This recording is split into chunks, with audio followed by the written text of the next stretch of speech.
My name is Thomas, and you're watching Swords to Podcast. Thanks for watching.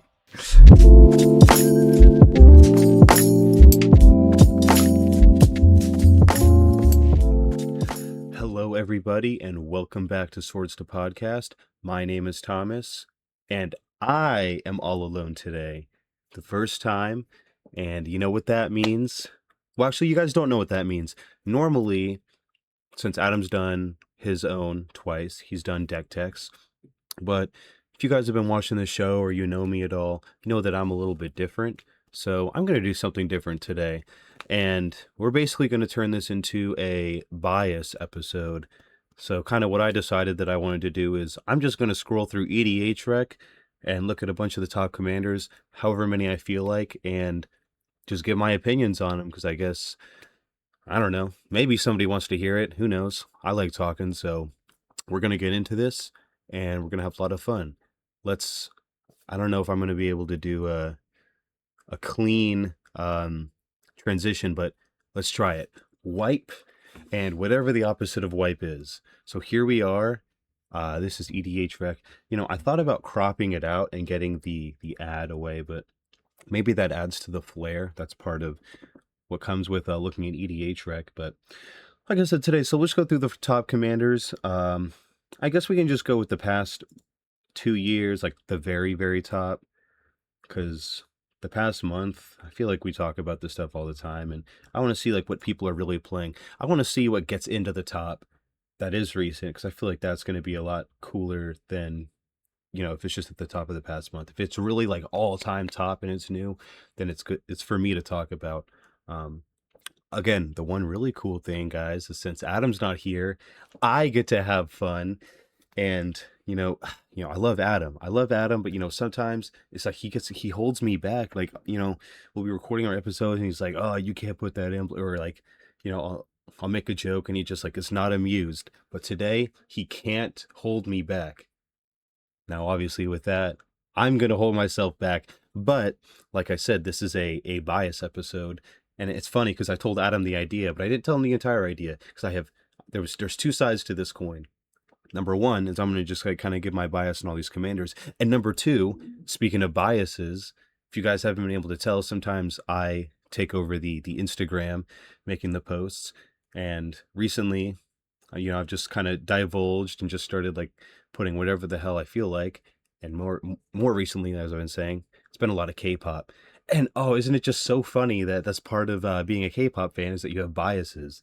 So do I just do them all now, or do I say I'll sprinkle them in. So every so often, I'll just think of like a new group, and we'll just go over my biases. So we'll start with the easy one, guys. BLACKPINK, hands down. You can't even argue with me. BLACKPINK is the best K-pop group in the world, and of course, this should be obvious. I'm Lisa biased. I'm Lisa biased in BLACKPINK. Best K-pop group, best K-pop member. She's the only one out of anybody in any group anywhere that has her own Fortnite skin, and it's fire, by the way. So Lisa biased for BLACKPINK. Now with that, let's just get into like some actual Magic stuff, I guess, because I feel like Adam's already probably like kicking himself and saying I'm never ever missing an episode again, because what is he on right now? So with that, let's just get into it. Like I said, I'm just gonna go through and kind of say whatever I feel like. So I'm just looking at a couple of the top one. What am I saying? I'm looking at a couple of the top. Dude, actually, Adam, I need you. Okay, I'm looking at a couple of the top ones. Got it that time. Third time's a charm. So these ones haven't really changed at all anytime recently. Y'shtola is obviously new because that's Final Fantasy. I will be honest, I didn't get super into Final Fantasy. I know there's a lot of people that are super big into that franchise, but wasn't me. There's great cards, don't get me wrong, but so I'm not like a super crazy on the lore there.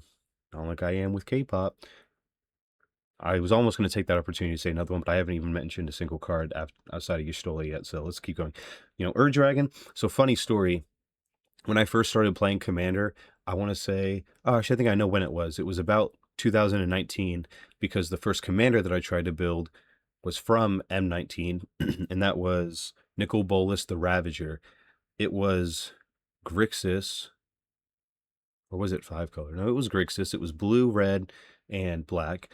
And I don't remember exactly what he says, but he has some condition where he flips into like a planeswalker with some like stupid -12 ability. It's not even that good. Basically, I threw the deck together with like a bunch of cards I just had sitting around in my collection. And as you guys can imagine, it was pretty bad. I didn't really know anything about Commander. That was the first thing I kind of threw together with just cards I already had. I didn't have that many cards at the time. But, around that time, I was like, looking up, commanders and stuff and deciding what to do.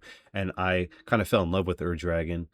That came from, obviously, one of the precons from, let's see, what precon did it even come from?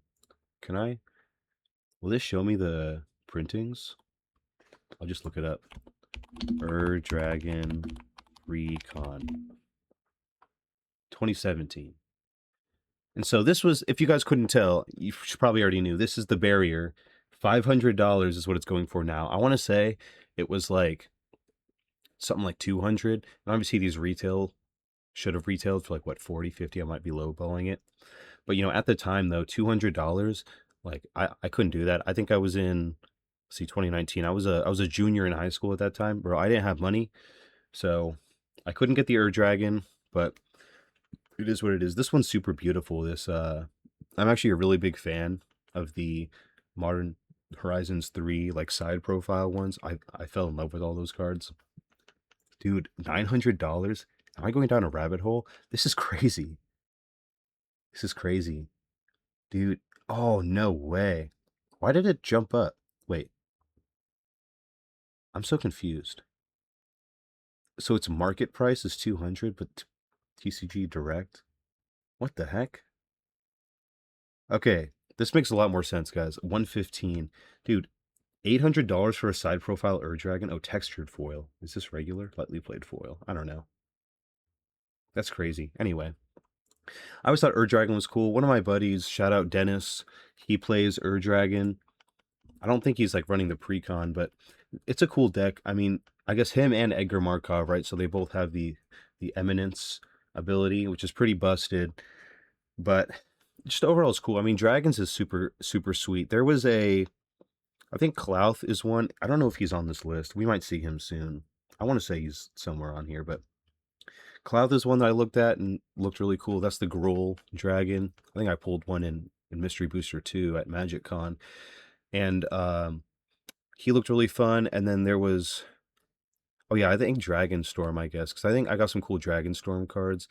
Made me want to do dragons, but I never got around to doing it because it's dragons and it just felt a little bit boring. I've never been big into the it's not tribal, it's kindred.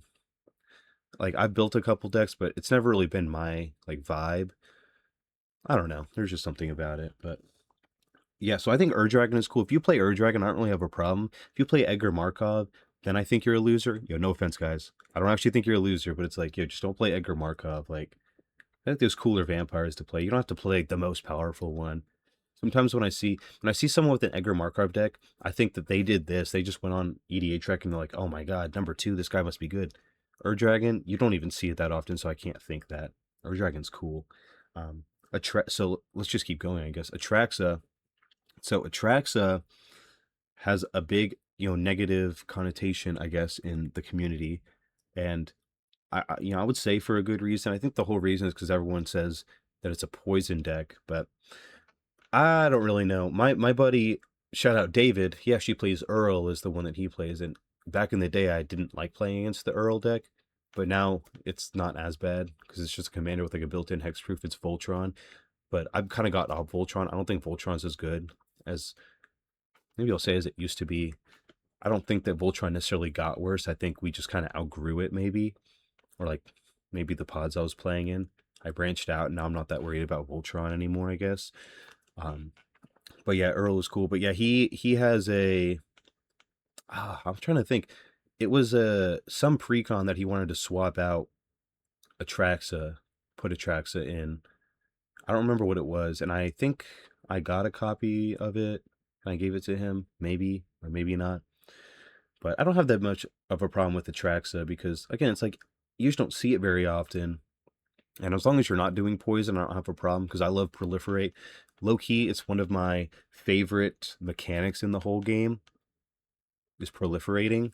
And yeah, so I guess considering that, I don't have a problem with the tracks. I know there used to be a CDH staple, obviously not really anymore. Maybe I'm tripping on that. Maybe it's something else, but I don't know.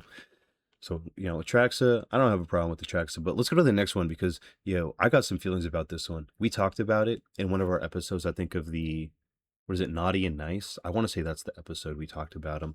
And I mentioned Krinko is one of these, like, lame loser commanders. Bro, I've never had a good experience playing against a Krinko deck. It's like dudes will be whipping out their Krinko deck and and it's like, oh, big surprise. Just making a lot of goblins and it's just completely broken. I love mono red, guys. It's been getting a lot of bolstering recently for commander specifically. And I like a lot of the new mono red commanders, but Krinko is just like, how can you even like this thing? This guy sucks, bruh. Like, not only is it the one thing I just said I didn't like, which was Kindred, but it's just broke. Okay, I wish I could, I should have prepared more, but I think that defeats the purpose, the spirit of today's episode. Preparation is not something I usually like to do. A little bit. My preparation for today was saying, I'm going to look at these, call it a bias episode, and then talk about K-pop stuff. Not crazy, but that was my preparation for today. When it comes to Krinko, I didn't really look deep into all the combos. I think we already kind of know. It's just the whole point of Krinko is, he keeps tapping, making more, and if you don't kill him, then it's just going to be, you're not going to have a good time unless you have board wipes. And I don't play board wipes, so Krinko is not cool with me. He's not cool in my book. But the last time I played against a Krinko, we just killed it every time. And shout out Sebastian, he was a really good sport about it because that's just kind of how it goes when you play Krinko. Like, if you're going to get mad that we remove your commander, your broken commander, it's like, why'd you build that commander? Or learn how to politic better. But there is no politicking when it comes to something like Krinko because he's number 4 on EDHREC, and he has been. I wish I could see like a trend. That would be cool. Can I do that? Sort. No, there's not really like a trend. That would be super sweet to see, like, kind of how long it's been up here or something. But I don't know. Maybe it might be too much to ask for this website. This website does a lot of cool things, but sometimes there's just these things that is missing, which is okay. But so that kind of does it for Krinko. And then Y'shtola. I haven't really seen Y'shtola at all. Let's see. Let me just read what it does, low key. Beginning of each end step. If a player lost 4 or more life, you draw a card. Yeah, that's not that bad. Whenever you cast a non-creature spell with mana value 3 or greater, she deals 2 damage to each opponent and you gain 2 life. Okay. So I don't think I can hate on this because I play Longshot, which does the exact same thing, actually, but better because it's when you cast any non-creature spell. You don't have the life gain, but bro, who needs to gain life for real? And then it discounts your non-creatures, and this one just says you draw a card on your end step if a player lost life. So, obviously better colors. That's I know the answer to this. So it has Orzhov, and then it has blue, and that makes it... Dude, am I tripping? Am I actually... Dude, I'm looking at these colors. How do I not know what this is called? Oh, guys, don't make fun of me. I'm gonna look at it. I'm gonna shoot myself. Asper. It makes me so mad when I don't remember 3 color combinations. It should be so easy. It should be so easy. It's Esper. I love Esper as a color combination, but obviously it's been a little bit since I played one. I think the last Esper deck that I played would be Aminatou, which is my favorite Esper commander of all time. Wait, what are the other Esper commanders? Can I see what the top Esper commander? Oh yeah, I can. That's right. It's Y'shtola, obviously. Where is Oh yeah, this is my Aminatou right here. She's number 8 as far as Esper commanders go. I love this Aminatou, but when I upgraded the precon, I didn't like the way it played. It was like the same game every time, and it was basically like fishing for like the same win con, and it got boring, so I just demoted it back to a regular precon, and it's been kind of fine there. The Master of Keys, that was the backup. I tried playing that in CEDH and it was fun, but I realized it wasn't going to be very good. And then here we go, Aranatu the Fate Shifter. I love this card. This was also a pre-con, but I played against this dude. I was in Winchester, Virginia. There's this really small comic shop out there. I don't remember the name, but it's super sweet. A lot of really chill people there. And he had this really crazy deck. It was kind of like a group hug deck in a way, because he had like, is it Quain or something? So whatever card lets everyone draw a card or whatever. So he let us draw all these cards, and then we started like taking damage for all the cards in our hand. We couldn't discard, we couldn't play anything. He started destroying everything on our board, and it's like, wow, this is all of a sudden not as fun. But it's one of those decks where, you know, it like it obviously like steamrolls you. You get completely like demolished when you're playing against it. But it was cool to see it work because it was such a unique deck. And that dude, one of the smartest guys that I've met when it comes to deck building, was so good at the game. And he shared with me his Moxfield. Can I shout him out really quick? Let me pull up Moxfield. I follow him. I'm going to recommend that you take a look at some of his deck list. Today we're just going to go down rabbit holes, I guess, but this is part of the fun. So, where's my account profile? This is my Moxfield, DJH3 Max. If you want to look at it, I got a lot of random decks here. Not all finished, but let's see. 7 following. Which one's his name? I think it's JLA. Yeah, this is it. Okay. This is him. His name is JLA84. And is this all of his decks? No, he has more. Esper Friends? This looks like a Super Friends deck. It says Quain in it. I think this is the one. Yes, updated it 15 days ago. So I guess he's been making updates to it, unless there's a different version of the deck. Let me see. He's got Esper Wipe. This also is Amanatu. This sounds more like the one that I'm thinking of. This one got updated at some point. What an Enchanting Tale. Oh, he's got hella decks. Okay. I think it's this Esper Wipe one. This was a crazy deck. Yeah, it has Quain. So, let me see. It was like, what was the idea here? It was pretty crazy because he would like, do the whole Amanatu -1 to flicker stuff. And then, what was he flickering? That exiles permanence. He definitely updated this recently. I want to see, is it an enchantment? Guys, I'm going to find the card that he cooked us with. Oh, he really changed this. This is a lot different than the one that he played against me with. This looks way better, but different. Yeah, he changed this deck, but you guys can just believe me that it was really cool. And check out this guy's Moxfield, JLA84. He has some really cool stuff there. Really smart dude. That's, I think, finished with the Esper Amanatu rabbit hole. Let's get back to the rankings. We just got through 5. That took a while to get through 5. I feel like we need a K-pop break, bro. If you guys were wondering, like I said, BLACKPINK is the number 1. Maybe up until this point, you're wondering, bro, what could be his second favorite K-pop group? Well, no need to wonder any longer because it is Islet. I love Islet. A lot of controversy because they say that Islet stole New Jeans' whole like vibe and their whole aesthetic and stuff. But, and much love to New Jeans. We'll actually get to them next, but I'll save that for a second. But Islet, I love their music is just phenomenal. So that's why they're ranked number 2. And I am Wanhee biased. Wanhee biased for Islet. Put it in the books. She's actually, you guys probably know who I'm talking about. You know the song where it's like, I'm not cute anymore. Uh-oh. I did the dance. She's the one that does the first rendition of that, so that's her. You've probably seen the videos. What a talented group. And yeah, I love Islet. So with that, let's get back into some of these commanders. I'm gonna like skip around at this point.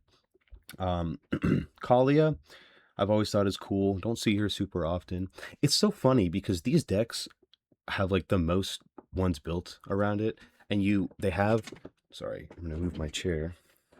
My chair is so loud. I need to get a new chair, guys. I don't know if you've like noticed. I try and like cut it out of our videos, but dude, my chair is so loud. Adam's even said something about this.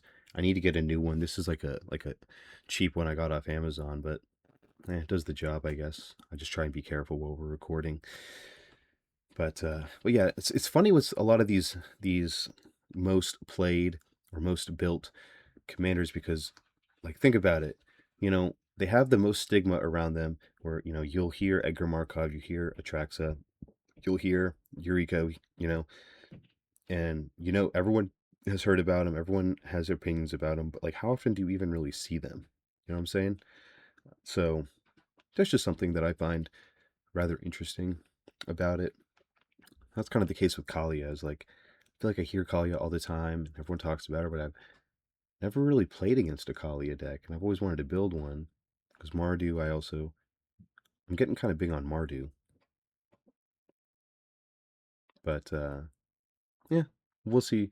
We'll see what happens. Maybe I'll run across. Maybe I'm like talking about this now, and eventually I'll run into a Kalia deck, and I'll be like, "Wow, you really cooked with that one. You were right about. I was right about Kalia being cool. Maybe it'll be one of those like Amanatu cases where the deck cooks me, but I'm like, you know what? That was cool. Did a good job there.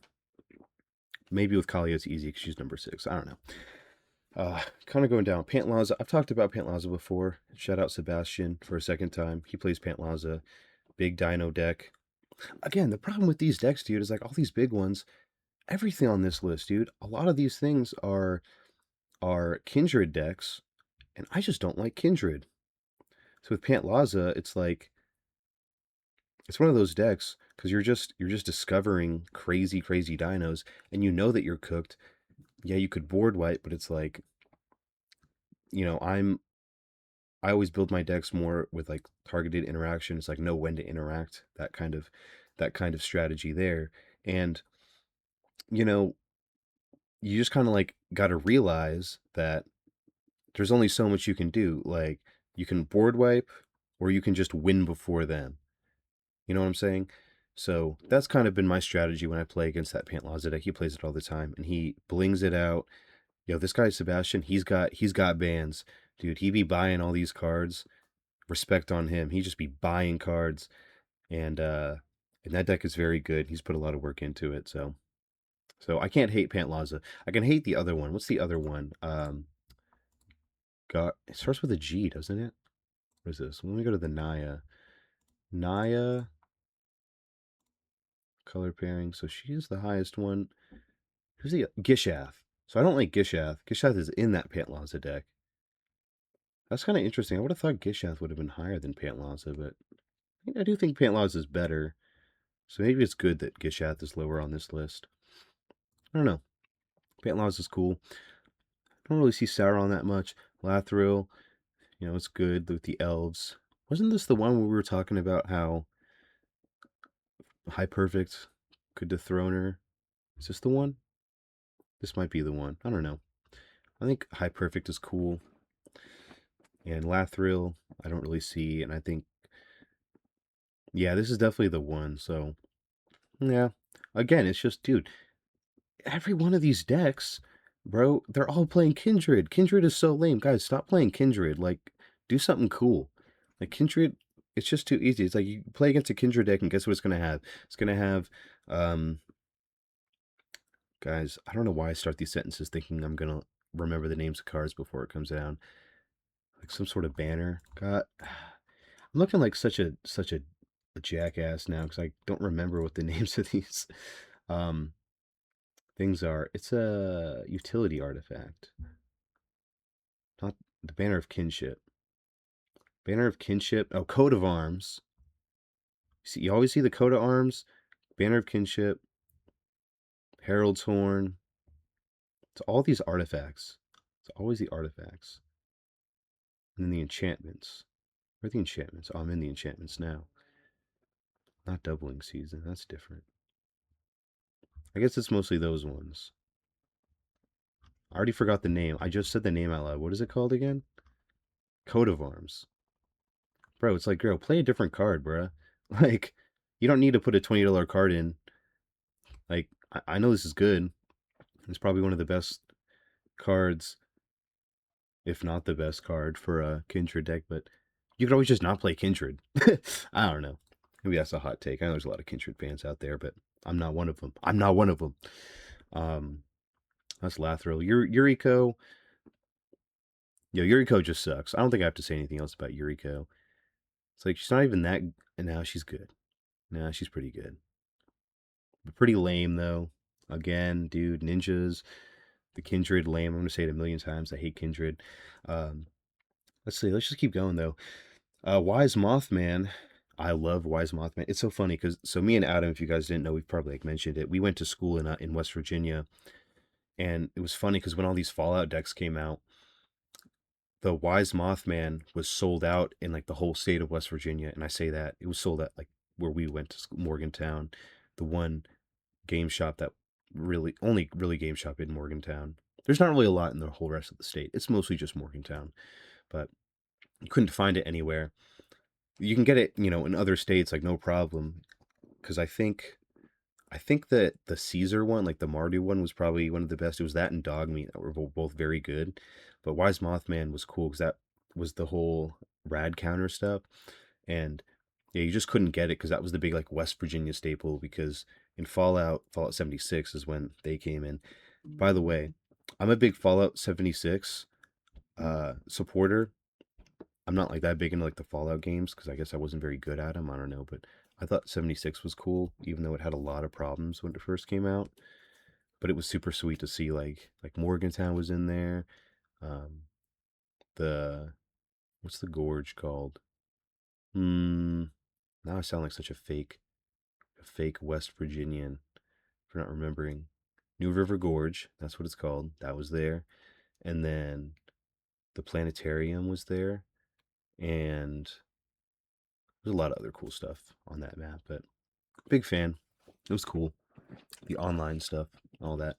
But Wise Mothman is a sweet deck. I've seen some really cool builds. I never upgraded the precon. I wanted to keep it. I think it's actually sitting here on my shelf somewhere, but I wanted to keep that the same because it had all like the cool, like flavorful Fallout cards. So that's why I left it. As a precon, I didn't think it was great. Like it was okay, but it wasn't great. But this had a lot of room for improvement. That's probably why it's 11 because a lot of people built it. It is cool. Then we got the infamous Miss Bumbleflower. I know a lot of people hate this deck, and I've played against her like once or twice. I don't really know. I think that people that choose to like build stuff like this, they get so much hate. So like I guess that's my PSA for today. I know I've been like hating on these other decks. That's all I've been doing so far. But just stop hating on Miss Bumbleflower players, it's like hating on I don't know, Glarb. That's the thing that I kinda equate. I'm gonna get to Glarb because I think is Glarb on this list? Glarb? There's Flubs. Where's Glarb? I could have sworn Glarb was up here. Am I? Am I seeing things? Okay. Oh, there it is. 46. All right, we'll get to Glarb.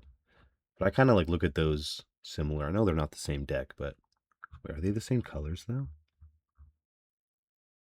No, they're not the same colors. So I don't really have a problem. I don't know. I've always been a big fan of politics. Because this is definitely a politics deck. I mean, they call it like they say, oh, it's fake group hug, blah blah blah.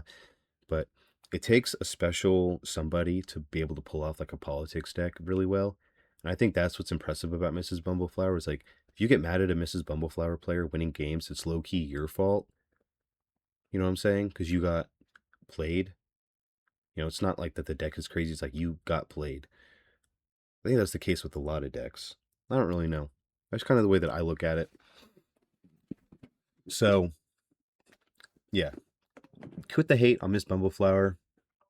I think it's cool. I love politics because Miss Bumbleflower was a precon. Zedru, my favorite politics deck of all time, was a precon.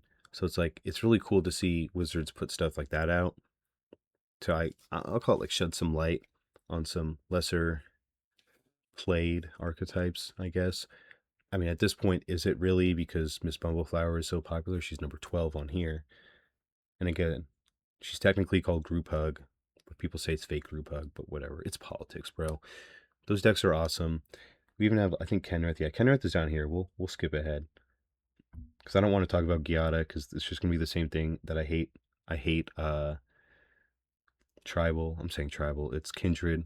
I keep trying to remind myself that it's called that now. So I hate that. This Teval.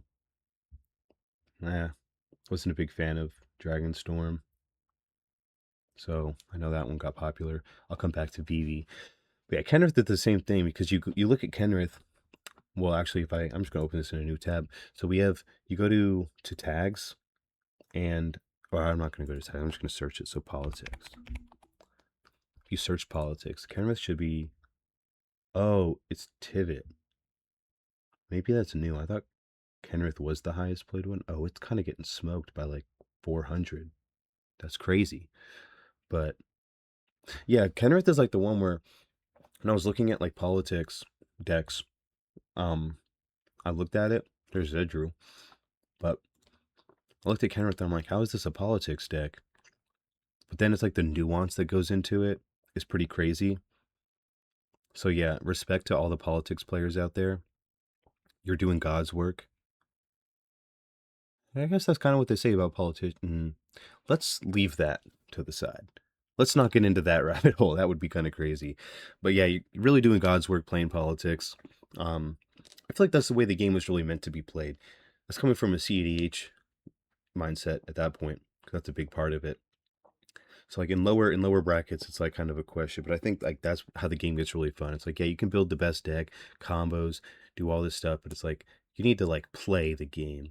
And playing the game is threat assessment. Playing the game is I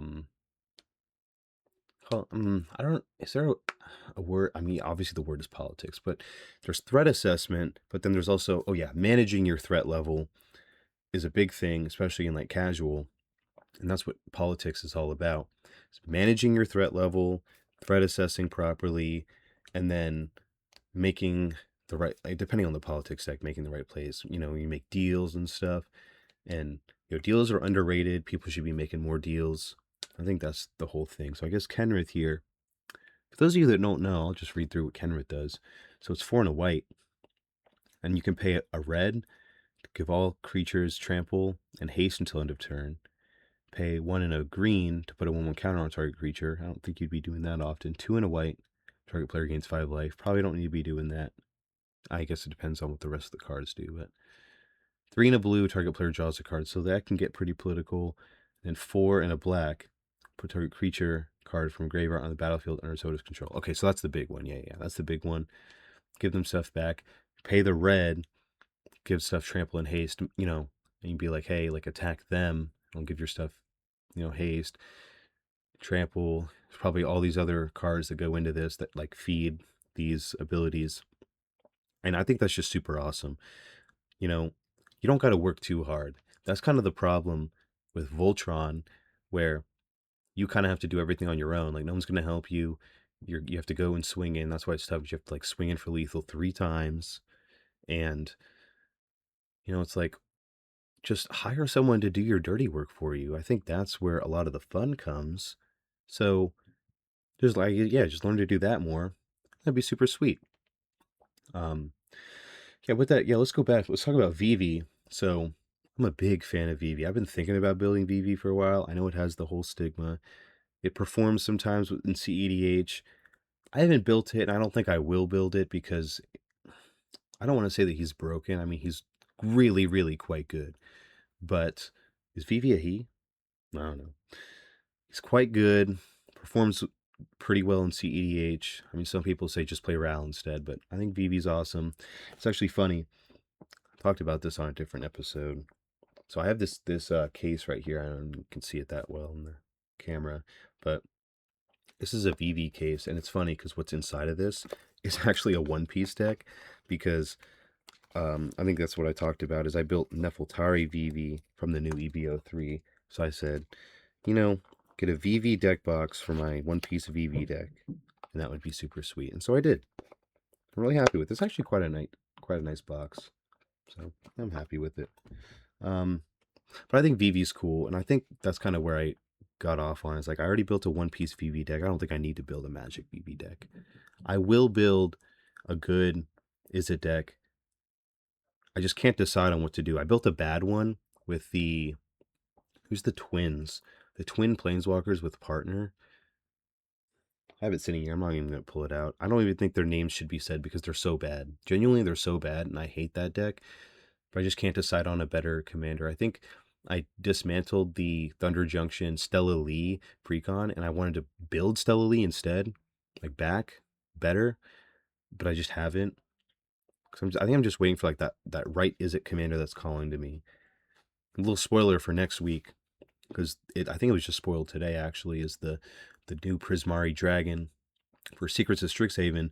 That one looks fun, but I don't know. Like my problem with Izzet is a lot of these commanders are just genuinely broken.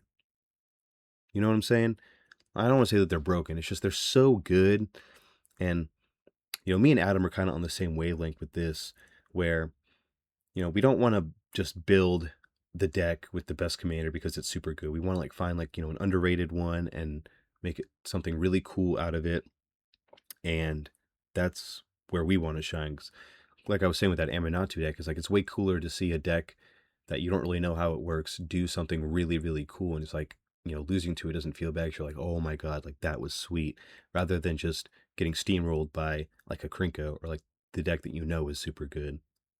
So I think that's kind of what turned me off about BD, but no, we'll see. We'll see when that right Izzet commander for me comes out, and maybe we'll get back to you on that one. But yeah, with that, got a couple new ones here. Is it time for a break? We've done 18 so far.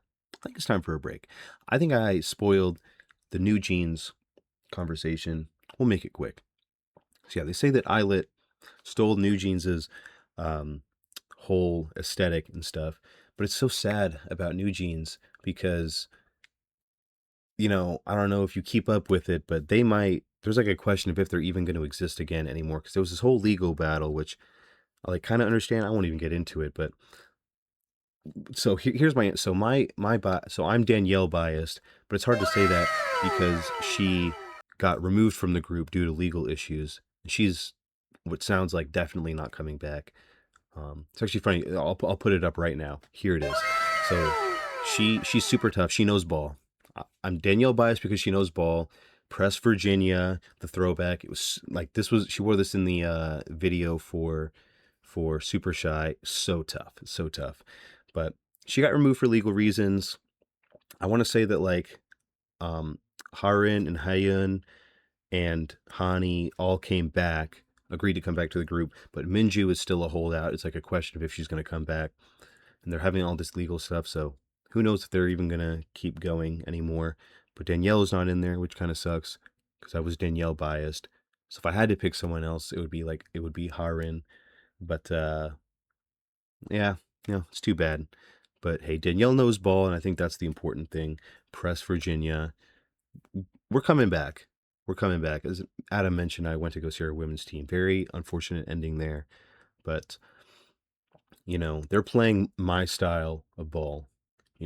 Full court press and win on defense, create scoring opportunities. I digress because I think if I keep talking about this, it could take up the rest of the episode. But yeah, big fan of West Virginia basketball. With that, let's get back into the list. The next one we have here is EDHREC, also this is the MH3 precon. I bought this one, quite good. This one I think is the one that's like double MSRP right now. Again, shout out David. I think David has been wanting to build this one. He got one of the other Eldrazi precon, the colorless one. So it's a much different deck than this. But yeah, he's been thinking about making that change. EDHREC is super cool. It's super cool to see like a 5-color Eldrazi when most of your stuff is colorless, or it's at least devoid. So there's a lot of really cool like intricacies in that precon. And that would be pretty busted if I upgraded it. But that's an Eldrazi deck, and you guys know how I feel at this point about Kindred. So I haven't made any changes to it. I just kind of play it sometimes. The thing I love about it though, I threw it in katanas. If you guys don't know, I'm a big katana stan. I don't like Dragon Shield that much. They're okay, but I love katanas. They're my favorite sleeves. I'll die by them. And I got the clear ones. So since it's a precon, there's no double-sided cards in that one. So I got the clear ones, and the feel on those sleeves is immaculate. The shuffle feel on the clear ones is better than anything else. There are other katanas. They're a little like they are great. They're just not as good as the clear ones. I don't know what it is because they don't have the mat on the back. It's like the same front and back, and they're just, oh my god, like chef's kiss, beautiful. Makes that deck low key way more fun to play with awesome sleeves. But yeah, it's cool. Yeah, a lot of the precons that I buy, I just leave them as precons, and I think about upgrading them. I want to say, what's the one that I've been wanting to upgrade? I'm just gonna check. I got them all sitting out here. Oh yeah, yeah, yeah. This one right here. So this is the Blight deck from the um. What was the what was the set that just came out? Bro, I'm holding it in my hand. What is this set? Dude, we just went to this. Guys, there's something about my memory. I don't know why it's so fried. Dude, ECC. Yo, am I actually stupid? Bro, there's no way I have to look up what the name of the set is. Guys, you're seeing in real time. You're seeing in real time how I operate. ECC, bro. Bro, there's something wrong with me. Shoot. Oh, I have to look it up. Okay, I'm looking it up right now. Go MTG. Bro, I hate myself. Bro, Lorwyn. Wait, ECC? Why is the commander code ECC? That doesn't make any sense. Eclipsed? Eclipse? Why does it not have an L? It's Lorwyn. Okay, so I don't think that's my fault for not remembering. It kind of is, but that's weird. Commander code. Anyway, it's from Lorwyn. And that's one I actually do want to upgrade because that Blight deck is so, so cool. Played it a couple times, and I just think that one would be really, really fun to upgrade. I know everyone's super high on Ashling. I didn't really get super high on Ashling. I know she's quite good, but something about that Blight mechanic that I just kind of loved, and some of the combos in that deck. It has a like a 2-card combo, 2-3 card infinite combo built into a precon, which is insane nowadays that they're doing that. I thought they weren't going to be doing that, but I don't know. So that's awesome. And I just now realized that on this screen grab that I'm using, I left my background. I could have just not done that. Oh well. Oh well. Choices were made. As you guys can see, I'm all over the place. Sometimes I do need Adam to ground me, but this is my episode. This is my episode. Hopefully you guys are sticking with me so far. I know it's been a lot of rambling, but that's what we're here for. I hope you guys are impressed that I can go this long just completely talking about everything and nothing at the same time. I don't know. Hopefully you're still with me. I'm having fun. Are you having fun? I'll take that as a yes. Where were we? So Ualek, we got Ishin. I wanted to build Ishin, actually, and I have a copy in my binder, and I just never did because I think I was worried that it would be one of those decks that somebody would look at and be like, that's dumb, I'm not going to let that survive. So that kind of turned me off. Like I said before, we don't like to build decks that are just kind of broken, and it's mostly because I don't want my commander to get targeted, before the game starts. So I think that's the reason I never built Ishin, but he's really cool. Nothing too crazy, double attack triggers is nothing new. We've seen it in different forms, but yeah, he's cool. I think there's like cooler ways to do it. I just built a version of the new Raphael. No. No, it's something else. I'm gonna go to my Mox field and actually pull this up. I haven't built this on paper, I just built it on Mox field. But what it is, let's see, it's this is that one. Is it this one? Oh, no. Why? Oh, I'm actually tripping. Okay, so I did build that Raphael that we were talking about with that makes the red mana when it takes damage. And that one turned out pretty cool, but I didn't get to play it yet. So here it is. Did I make this? As No, this is like bracket 4, I guess. Um, I think I basically copied. No. It's like, is it bracket? No, it's bracket 3 because there's only 2 game changers. I basically copied Longshot and like changed like it's like over half the cards I changed. But I use Longshot as a template because it uses like a lot of the same stuff as Longshot. So this is like my bracket 3 version of Longshot, and it was really cool when I was like goldfishing it and stuff. So that turned out cool. That's separate. But the one don't know why I couldn't think of is the neutrinos, dude. I'm super high on the neutrinos. This deck is super awesome. This is the combat one. Because if you guys don't remember, the neutrinos says whenever another creature you control enters, it gets +1 plus 0 till end of turn. It has flying, and when it attacks, you exile a creature you own, then return to the battlefield under your control, tapped and attacking. So you don't get attack triggers off the card that you're doing that with, but you can kind of, so it's more of like a blink deck in that sense, but you're also running cards like well, Keyroll kind of does that. Keyroll is cool because you can like tap stuff and then exile it, bring it back attacking. Yeah, you can like, so with the neutrinos on the stack, you can tap. So like if you can double the neutrinos attack trigger, get exile 2 things, you can tap them for Keyroll, double the trigger again, get another one, and then oh no, I think that's what it is. I think this is just what doubles it. So you just like have that ability on the stack, tap 2 things. Keyroll lets you double it, so then both those things you just tapped, you can bring them back tapped and attacking. So that's cool.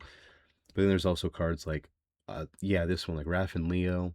When it attacks, you can untap stuff and get another attack. Or like the ones that when they deal damage, let you do.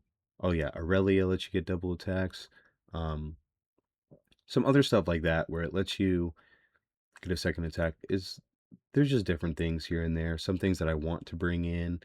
Moonshaker Cavalry is awesome. So when it enters, creatures you control will get +X/+X. And then if you can like do that again, makes them like super big. Preston is awesome because when they come in, you make copies of them, get whatever. So it's different things. Some stuff with like ETBs, like your Restoration Angel. This is like more blinks. You get like extra blinks. And then it runs like as like I guess kind of win cons like slash to deal the damage, and some other stuff here. Port Razor. Yeah, this gets extra combats. Yeah, there's some really cool stuff in there. So I've been loving the neutrinos. Where was I going with that? Oh yeah, the attack triggers. So with Ishin, so that you're dumping black and you're just running Boros. But that's why I think Boros like blink is cool with the attacks. Even though you're losing black, I don't think I lost very much. That deck turned out really, really good. So yeah, with that we can keep going. Mirim,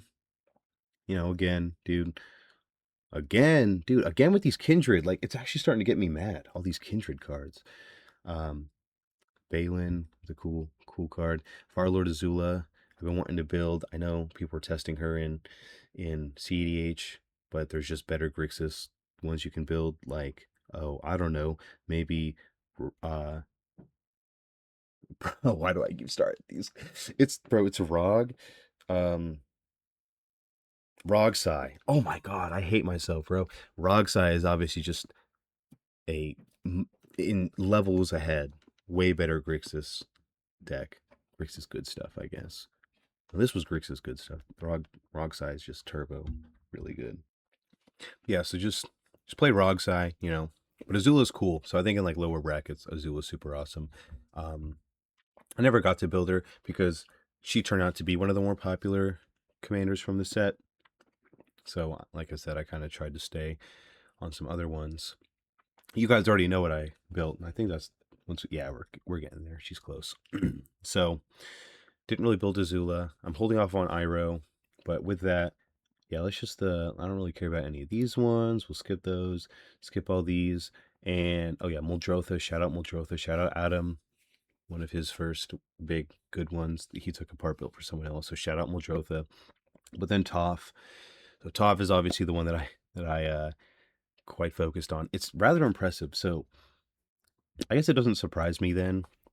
The whole reason I said I just didn't build Azula is because she was too popular. She's already 20. Like Avatar just came out, what, 4 or 5 months ago, which isn't that long, and it's already skyrocketed to number 23. And I know it was a popular set. Obviously we've got, your Stola up to 5, which is super impressive because Final Fantasy came out just a little bit before that. But that's like, and then VV, and those make sense because Final Fantasy is one of the most, if not the most popular sets in history. As far and or well performing maybe is a better way to say that, but it's because it was just really good cards, fan base was big, and all that. But then Avatar I think was very similar, where there was quite a bit of fans, and it was also really good cards, but just like both slightly under where Final Fantasy was. So it makes sense that they shot up, but it's super impressive still. So even though Toph is up here at 33, man, dude, I'm not gonna take too long to say this, but I just can't figure out Toph. I built a version of Toph, a bracket 3, a bracket 4, a bracket 5, and I ended up on paper building the 3, and I'm just not that happy. Like, it ended up being like a landfall type of thing, and it works, like, it goes off. The people that know Toph is a problem just killed Toph, and in those games, I can't do anything. But, you know, I just think that there's still something here. Like, there's something I'm missing. There's some, like, super niche thing that Toph can do, and I still haven't cracked it, and it like hurt my brain because I spent so long just trying to figure it out before building it, and I finally built it to get my hands on it. I know that there's a problem, but I haven't been in like the headspace to like sit down and like figure it out yet because it's just kind of overwhelming. Um, but I'll get there, dude. I know that this can be the best commander of all time. It's just I just need to like find like I need to find that thing that makes it perfect. I feel like there's like a core, like there's certain cards that I love. I feel like you have to do some of the landfall stuff, but I don't want to go too crazy because I went kind of into the landfall side of things. So the ones that like when the land enters makes like what is it the the Omnath that like makes your 5/5s and all that stuff. So there's some cool landfall stuff there, but I want to like cut some of those. I'll keep maybe like the Lotus Cobra and the other stuff and make it more of like an artifact combo type of thing. I just got to figure out the balance. So I'll come back to Toph. She's going to be a forever work in progress because I want to make her perfect, and it's going to take probably the rest of my life. She'll never be perfect, but I'm going to get her really close. She's like, I guess, maybe like 60% of the way there. Because like, I know what's wrong, and I know what's the good stuff is. I just need to get that last like big leap, and then she'll be at a place that I'm happy with. So that's tough. Before we get to like the last couple, because we're getting pretty high on time. How about one more bias, guys? Because I know you've been waiting. This is a big one, Le Seraphim, and I know what you guys are thinking.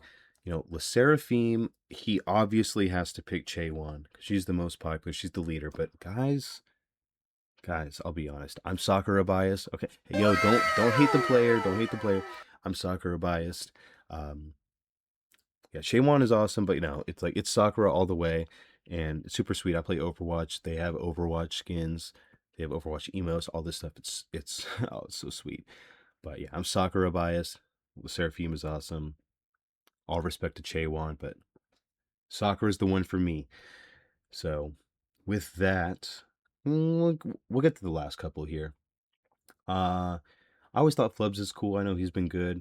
I never really understood him, to be honest, so I don't want to spend that much time talking about him because I'm just going to be honest with you guys. I don't really understand him that well, but I know there's some cool stuff you can do. Whenever you play a land or cast a spell, draw a card if you have no cards in hand, otherwise discard a card. Play additional lands. It's just, I don't get it, bro. How is he so good? Maybe you guys can go in the comments, tell me why Flubs, if you manage to stick around this long. I've been talking for so long, but if you guys are still around and you can tell me why Flubs is so good, please let me know. Because, dude, he's just never made sense to me. How is this card so good? I don't know. If Adam was here, he would probably tear me a new one, but I don't know. I love the art and I love, like, the name and the idea, but it's like, dude, why is Flubs a good card? It just doesn't make any sense to me. Play an additional land on each of your turns. Whenever you play a land or cast a spell, draw a card if you have no cards in hand. Otherwise, I just don't know, bro. I just don't know. And I don't have the mental capacity to look it up. I don't. I don't. I'm convincing myself right now not to, and I'm not going to. Um, with that, we'll get through the last couple that I feel like doing. Shout out Animar. Same thing with Muldrotha. Adam had this one for the longest time, and then built it for somebody else. Pretty busted, pretty good. Arcades is awesome, but that's like the go-to, big butts deck. Like, bro, play somebody else. Like, there's cool stuff now. You don't got to play Arcades. Will Help, Zombies. Guys, I hate Kindred. I'll say it a million times. Um, let's see.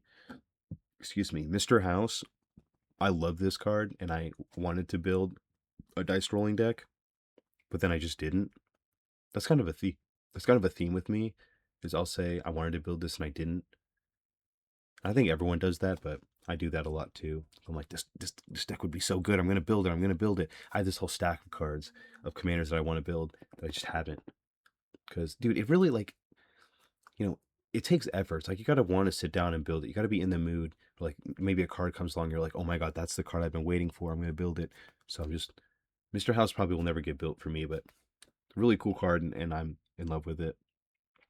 These are cool. Rin and Sari, I built a cat dog tribal deck. Oh, it's Kindred. Oh my god, am I going back on my rule of saying I hate Kindred? I do. I am, because that deck turned out to be terrible, and I probably built it really bad. It was forever ago. But I mean, it's cute. Rin and Sari is cute. Cat dog tribal. I'm a cat guy, but I also love dogs. It's so hard to pick. But I have cats. I'd rather have cats because they're lower maintenance and stuff. But there's just something about dogs. I don't know. I think it's the last one. Yeah, Glarb. I said I was gonna come back to Glarb. So shout out to Anna. Can I move this? Oh, it resizes it. Shout out to Anna from, I'm looking up what the name of it is. We just did a live stream from the Dead Marshes. So shout out to Anna from the Dead Marshes, because she is like, now in my mind, the Glarb player. She has this super sweet like Glarb mat and like a Glarb altar. And I want to play with her more because I want to actually see. I think Adam said the same thing. We want to see. Oh, it scrolled up. Like, I want to see Glarb get going because I always thought this is a cool one. I know it's up there in CEDH lists, and I don't think it's fringe. Like, I think it does compete, but this is cool. She actually went through and showed us like some of like the combos and stuff, and it's really sweet. Like, apparently it works really well with like Necro, and there's some cool stuff that Glarb does. But yeah, shout out to Anna. That was such a fun game. If you guys got to see it, the live stream is up on their Twitch. Hopefully we'll get to do that kind of stuff more with them. But yeah, definitely looking forward to playing more with her. You can follow her on Instagram too. I think it's MTG Mommy. Yeah, it's such a cool name. MTG Mommy. She cooked with that one. But yeah. Oh, speaking of mommy, I guess we can get to it's so funny. We can get to our last group. The last group that I'll talk about today, and it's probably one you guys have been waiting for too. We'll talk about Twice. Now, this is a hard one because there's 9 members of Twice. And I can't pick Momo because my buddy David, again, I'd be shouting out so many people today. Shout out David. He's Momo biased, but I like to be a little bit different. I also picked a rapper though. So Dahyun, I'm Dahyun biased. I love Twice. Twice is just hard to like pick because like they're all so good, and different different things, different people. But there you go, guys. There's my list of my top. What is that? 1, 2, 3, 4, 5. My top 5 groups. My biases. So now you know a little bit more about me. You also know that and you know what? I'm gonna end it there. Yeah, we looked at enough commanders. So yeah, that'll do it for today. I guess the moral of today's story, if I want you guys to take anything out of this, we'll say a couple of things. I like to be different. I can talk forever and go down rabbit holes, but I also be forgetting stuff really easily. And I hate Kindred. That's 4 things. Is there a fifth? Fifth thing is that I had a lot of fun today, and I hope you guys enjoyed the episode. I hope we can do this more in the future, but I don't really know. Maybe you guys get kind of sick of me, and maybe go back to Adam's, deck text when it's just one of us. It won't happen that often. He'll be back next week when we do our Strixhaven, Seekers of Strixhaven spoilers, which I'm really excited for. There's some really cool stuff already. And then after that, pre-com, we're getting back into the season. So, again, yeah, I hope you guys enjoyed this one. Thanks for bearing with me if you made it this far. That'll be our actual 5th one. Is tell me why Flubs is good, bro. Like, I don't know. Someone just got to explain it to me, because sometimes there's only so much that I can really, you know, like understand by looking at it, and so much I can really like, it's not the word, not interpret, like process. That's it. So much I can like process by looking at stuff online, and I just need someone to tell me, explain it to me like I'm 5, like do like the office thing. So explain it to me like I'm 5 years old. Why Flubs is good. That's moral of the story number 5. It's I'm different. I don't remember stuff, and that was me like not remembering. And then I hate Kindred and um and explain Flubs, and I forgot the 5th one because I just be forgetting stuff. So all right, enough rambling. I love going on. Thank you guys again so much for tuning in. Hopefully you made it this far. Keep an eye out for next week. And Adam, I miss you. I miss you so much, Adam. And yeah, thank you guys. We will see you on the next episode. Later.